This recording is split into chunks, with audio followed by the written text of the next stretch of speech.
କିଛି ଜାଣିବା କଥା। ବାପା ମାଙ୍କର ଅସମ୍ମାନ କରନ୍ତୁ ନାହିଁ। ଦୁଷ୍ଟ ଲୋକ ସହ ସାଙ୍ଗ ହୁଅନ୍ତୁ ନାହିଁ। କର୍ତ୍ତବ୍ୟରେ ଅବହେଳା କରନ୍ତୁ ନାହିଁ। ଅଧର୍ମ ବାଟରେ ଚାଲନ୍ତୁ ନାହିଁ। କଟୁବାକ୍ୟ କୁହନ୍ତୁ ନାହିଁ। ଈର୍ଷା କରନ୍ତୁ ନାହିଁ। ଅନ୍ୟର ଅମଙ୍ଗଳ କରନ୍ତୁ ନାହିଁ। ନିଜକୁ କମ୍ ଭାବନ୍ତୁ ନାହିଁ। ଭଗବାନଙ୍କୁ ପ୍ରାର୍ଥନା କରିବା ଭୁଲନ୍ତୁ ନାହିଁ। ମନେ ରଖନ୍ତୁ, ଠିକ୍ ସମୟରେ ସବୁ ଠିକ୍ ହୋଇଯିବ। ଆପଣ ନିଜର ଶବ୍ଦକୁ ଯେତେ ବୁଦ୍ଧିମତାର ସହ କୁହନ୍ତୁ ନା କାହିଁକି, ଶୁଣିବା ଲୋକ ନିଜର ବିଚାର ଆଉ ଯୋଗ୍ୟତା ଅନୁସାରେ ତାର ଅର୍ଥ ବାହାର କରିବ। କହିବା ଶିଖନ୍ତୁ, ନହେଲେ ଜୀବନ ସାରା ଶୁଣିବାକୁ ପାଇବେ।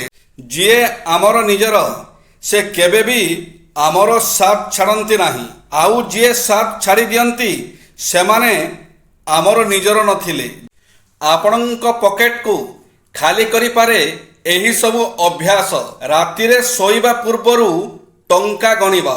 ସୂର୍ଯ୍ୟ ଅସ୍ତ ପରେ ସୁନସାନ ରାସ୍ତାରେ ବସିବା। ରାସ୍ତାରେ ମିଳିଥିବା ମୁଦ୍ରା ବା ପଇସାକୁ ଖର୍ଚ୍ଚ କରିଦେବା। ପର୍ସରେ ରସିଦ, ବିଲ୍ ଆଦି ରଖିବା।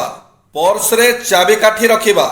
ପଇସାକୁ ଯେକୌଣସି ଜାଗାରେ ପକେଇକି ରଖିବା। ଭୋଜନ ଥାଳିକୁ ଗୋଟିଏ ହାତରେ ଧରି ଭୋଜନ କରିବା। କାମରୁ ଫେରିବା ସମୟରେ ଖାଲି ହାତରେ ଫେରିବା। ମାସ ଶେଷରେ ଖର୍ଚ୍ଚ ଓ ରୋଜଗାରର ହିସାବ ନ ରଖିବା। ଜୟ ଶ୍ରୀ ଜଗନ୍ନାଥ।